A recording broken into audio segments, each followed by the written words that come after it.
नमस्कार मित्रांनो, मी दीपक पडवी. मित्रांनो, आजच्या या व्हिडिओत आपण पाहणार आहोत परिवहन समिती याचे प्रोसिडिंग लेखन व इतिवृत्त लेखन कसे करावे या संदर्भात आपण या व्हिडिओत जाणून घेणार आहोत. माहे फेब्रुवारी 2026 करता सभा क्रमांक 9 साठी लेखन करण्याचा प्रयत्न केलेला आहे. त्याआधी मित्रांनो, आपण जर या चॅनलला नवीन असाल, या चॅनलला सबस्क्राईब करायचं आहे, या व्हिडिओला लाईक करायचा आहे, हा व्हिडिओ आपल्या मित्रांना नक्की शेअर करायचा आहे, कारण असेच माहितीवरील व्हिडिओ आपणास या चॅनलला पाहावयास मिळतात. मित्रांनो, आपणास जर या परिवहन समितीची PDF किंवा वर्ड फाईल हवी असेल तर डिस्क्रिप्शनला जी लिंक दिली आहे त्यावरून आपण ही प्राप्त करू शकतात. या ठिकाणी शाळा, केंद्र, तालुका, जिल्हा आपणास टाकून घ्यायचा आहे. ज्या दिवशी आपण या परिवहन समितीची बैठक घेणार आहोत ती तारीख या ठिकाणी टाकून घ्यायची आहे. ठराव किंवा ठरावाचा तपशील थोडक्यात या पद्धतीने लेखन करून घ्यायचं आहे. दिनांक 5 फेब्रुवारी 2026 रोजी शाळा या ठिकाणी शाळेचं नाव टाकून घ्यायचं आहे. यांच्या अध्यक्षतेखाली श्री जे परिवहन समितीचे अध्यक्ष आहेत त्यांचं नाव या ठिकाणी टाकून घ्यायचं आहे. यांच्या अध्यक्षतेखाली परिवहन समितीची सभा घेण्यात आली. सदर सभेसाठी श्री टिंबटिंब शाळेचे मुख्याध्यापक उपस्थित होते. या पद्धतीने थोडक्यात प्रस्तावनेचे लेखन आपल्याला करून घ्यायचं आहे. सभेचा पहिला विषय आहे विषय क्रमांक 1 मागील सभेचे इतिवृत्त वाचन करणे. 9वी सभा आणि पहिला विषय आहे सभेत मागील सभेचे इतिवृत्त वाचून कायम करण्यात आले. 2 नंबरचा विषय या ठिकाणी घेण्यात आलेला आहे शासन आदेश व मार्गदर्शक सूचनांचा आढावा. फार महत्त्वाचा असा हा विषय आहे. परिवहन समितीच्या बैठकीत शालेय वाहतूक संदर्भातील शासन आदेश व मार्गदर्शक सूचनांचा सविस्तर आढावा घेण्यात आला. विद्यार्थी वाहतुकीसाठी लागू असलेल्या सर्व नियमांची माहिती सदस्यांना देण्यात आली. वाहनांची नोंदणी, विमा व फिटनेस प्रमाणपत्र अद्ययावत ठेवण्याचे महत्त्व स्पष्ट करण्यात आले. चालक व मदतनीसांची पात्रता व पोलीस पडताळणी आवश्यक असल्याचे नमूद करण्यात आले. वाहन वेग मर्यादा व वाहतूक नियमांचे काटेकोर पालन करण्यावर भर देण्यात आला. शालेय बसमध्ये फर्स्ट एड बॉक्स व अग्निशमन उपकरण असणे बंधनकारक असल्याचे सांगण्यात आले. विद्यार्थ्यांची सुरक्षित चढउतार व्यवस्था तपासण्याबाबत चर्चा झाली. CCTV व GPS यंत्रणा वापराबाबत मार्गदर्शन सूचना समजावून सांगण्यात आल्या. वाहनांच्या नियमित तपासणी व देखभालीवर भर देण्यात आला. आपत्कालीन परिस्थितीत कृती आराखडा तयार करण्याची गरज अधोरेखित करण्यात आली. पालकांना शासन आदेशाची माहिती देण्याबाबत सूचना देण्यात आल्या. तसेच वाहतूक व्यवस्थापनात शाळा, चालक व पालक यांचा समन्वय आवश्यक असल्याचे नमूद झाले. नियमांचे उल्लंघन झाल्यास त्वरित कारवाई करण्याबाबत ठरले. सर्व आदेशांचे पालन सुनिश्चित करण्यासाठी समितीमार्फत नियमित पाहणी करण्याचा निर्णय झाला. सभेत शेवटी शासन आदेश व मार्गदर्शक सूचनांची अंमलबजावणी काटेकोरपणे करण्याचा ठराव सर्वानुमते मंजूर करण्यात आलेला आहे. या ठिकाणी सूचक अनुमोदक आपणास टाकून घ्यायचा आहे. सभेचा पुढचा विषय घेण्यात आलेला आहे विषय क्रमांक 3 बस थांबे म्हणजेच बस स्टॉप सुरक्षिततेबाबत चर्चा व विद्यार्थ्यांची चढ उतार करताना काळजी. फार महत्त्वाचा असा हा विषय आहे. 3 नंबरचा परिवहन समितीच्या बैठकीत बस थांबे म्हणजे बस स्टॉप सुरक्षिततेबाबत सविस्तर चर्चा करण्यात आली.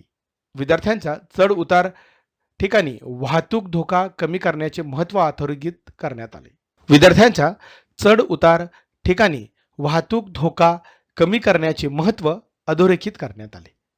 बस थांबे रस्त्याच्या सुरक्षित बाजूस व योग्य अंतरावर असावेत अशी सूचना देण्यात आली. बस थांब्याजवळ वेग मर्यादा व चेतावणी फलक लावण्याबाबत चर्चा झाली. विद्यार्थ्यांची चढ उतार केवळ पूर्ण थांबलेल्या बसमधूनच करण्याचे निर्देश देण्यात आले. चालक व मदतनीसांनी विद्यार्थ्यांवर विशेष लक्ष ठेवावे असे ठरविले. चढ उतार दरम्यान गर्दी टाळण्यासाठी शिस्तबद्ध रांग पद्धती अवलंबण्याचे ठरवण्यात आले. पालकांनी बस थांब्यावर वेळेवर उपस्थित राहण्याबाबत आवाहन करण्यात आले. बस थांब्याची नियमित तपासणी व सुधारणा करण्याचा निर्णय झाला. सभेच्या शेवटी विद्यार्थ्यांच्या सुरक्षिततेस सर्वोच्च प्राधान्य देण्याचा ठराव सर्वानुमते मंजूर करण्यात आलेला आहे. या ठिकाणी सूचक अनुमोदक आपल्याला टाकून घ्यायचा आहे. सभेचा पुढचा विषय आहे विषय क्रमांक 4 वाहन चालकांसाठी व परिचारकांचे प्रशिक्षण आयोजन. फार महत्त्वाचा असा हा देखील विषय आहे. परिवहन समितीच्या बैठकीत शालेय वाहन चालक व परिचालकांसाठी प्रशिक्षण आयोजनाबाबत सविस्तर चर्चा करण्यात आली. विद्यार्थी सुरक्षिततेसाठी प्रशिक्षित चालक व परिचारक असणे अत्यंत आवश्यक असल्याचे अधोरेखित करण्यात आले.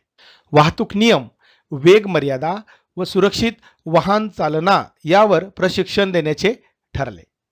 आपत्कालीन परिस्थितीत घ्यावयाच्या उपाययोजनांबाबत मार्गदर्शन करण्याचा निर्णय झाला. विद्यार्थ्यांची चढ उतार करताना काळजी घेण्याचे नियम समजावून सांगण्यावर भर देण्यात आला. प्राथमिक उपचार व फर्स्ट एडचे प्रशिक्षण देण्याबाबत चर्चा झाली. चालक व परिचारकांचा वर्तन शिस्त व संवाद कौशल्यावरही प्रशिक्षण देण्याचे ठरले. CCTV व GPS प्रणाली वापराबाबत माहिती देण्यात येणार असल्याचे नमूद झाले. शासनाच्या मार्गदर्शक सूचनांची अंमलबजावणी कशी करावी यावर प्रशिक्षण देण्याचा निर्णय झाला. तसेच प्रशिक्षणासाठी तज्ज्ञ व्यक्तींची मदत घेण्याबाबत चर्चा झाली. प्रशिक्षणाचा कालावधी व वेळापत्रक ठरवण्याचे ठरले. सर्व चालक व परिचारकांची उपस्थिती अनिवार्य करण्याचा निर्णय झाला. प्रशिक्षणानंतर मूल्यांकन व अभिप्राय घेण्याबाबत ठरले. या प्रशिक्षणामुळे शालेय वाहतूक अधिक सुरक्षित होईल असा विश्वास व्यक्त करण्यात आला. सभेच्या शेवटी प्रशिक्षण आयोजनास सर्वानुमते मान्यता देण्यात आलेली आहे. या ठिकाणी सूचक अनुमोदक आपल्याला टाकून घ्यावायचा आहे. सभेचा पुढचा विषय आहे विषय क्रमांक 5, वाहनांची नियमित दुरुस्ती व देखभालबाबत. परिवहन समितीच्या बैठकीत शालेय वाहनांची नियमित दुरुस्ती व देखभाल याबाबत सविस्तर चर्चा करण्यात आली. विद्यार्थ्यांच्या सुरक्षिततेसाठी वाहने तांत्रिकदृष्ट्या सुस्थितीत असणे आवश्यक असल्याचे अधोरेखित करण्यात आले. वाहनांच्या ब्रेक, टायर, लाईट्स व सिग्नल यांची नियमित तपासणी करण्याचे ठरले. इंजिन व इतर यांत्रिक भागाची वेळोवेळी सर्व्हिसिंग करण्याबाबत चर्चा झाली. वाहन फिटनेस प्रमाणपत्र व विमा अद्ययावत ठेवण्याचे निर्देश देण्यात आले. दुरुस्ती कामे अधिकृत व अनुभवी मेकॅनिककडून करून घेण्याचा निर्णय झाला. वाहनातील फर्स्ट एड बॉक्स व अग्निशमन उपकरणांची तपासणी करण्याबाबत ठरले. वाहन स्वच्छता व आतील बसण्याची व्यवस्था योग्य ठेवण्यावर भर देण्यात आला. कुठलीही तांत्रिक अडचण आढळल्यास त्वरित दुरुस्ती करण्याचे निर्देश देण्यात आले. वाहन देखभालीसाठी नियमित नोंदवही ठेवण्याचा निर्णय झाला. चालकांनी दैनंदिन तपासणी अहवाल सादर करण्याबाबत सूचना देण्यात आल्या. वाहन देखभाल खर्च शासन नियमानुसार करण्यावर समितीने भर दिला. नियमित देखभालीमुळे अपघाताची शक्यता कमी होईल असे मत व्यक्त झाले. समितीमार्फत वाहनांची कालावधीने पाहणी करण्याचा निर्णय झाला. सभेच्या शेवटी वाहनांची नियमित दुरुस्ती व देखभाल काटेकोरपणे राबवण्याचा ठराव सर्वानुमते मंजूर करण्यात आलेला आहे. या ठिकाणी सूचक अनुमोदक आपल्याला टाकून घ्यावायचा आहे. सभेचा पुढचा विषय आहे विषय क्रमांक 6, ऐन वेळेस उपस्थित होणारे विषय. ऐन वेळेसच्या विषयावर सखोल चर्चा करून श्री टिंबटिंब यांनी सभेस उपस्थित सर्व सदस्यांचे आभार व्यक्त केले. अशा पद्धतीने खेळीमेळीच्या वातावरणात अध्यक्ष यांच्या संमतीने सभा संपन्न झाली असे घोषित करण्यात आले. या ठिकाणी सभेस उपस्थित सदस्य त्यांचे अनुक्रमांक, सदस्यांचे नाव, पदनाम आणि स्वाक्षरी करून आपल्याला दप्तरी ठेवता येणार आहे. याप्रमाणे माहे फेब्रुवारी 2026 करता परिवहन समितीचे प्रोसिडिंग लेखन करण्याचा प्रयत्न केलेला आहे. आपणास व्हिडिओ आवडला असेल लाईक करा, शेअर करा आणि सबस्क्राईब करायला विसरू नका. धन्यवाद.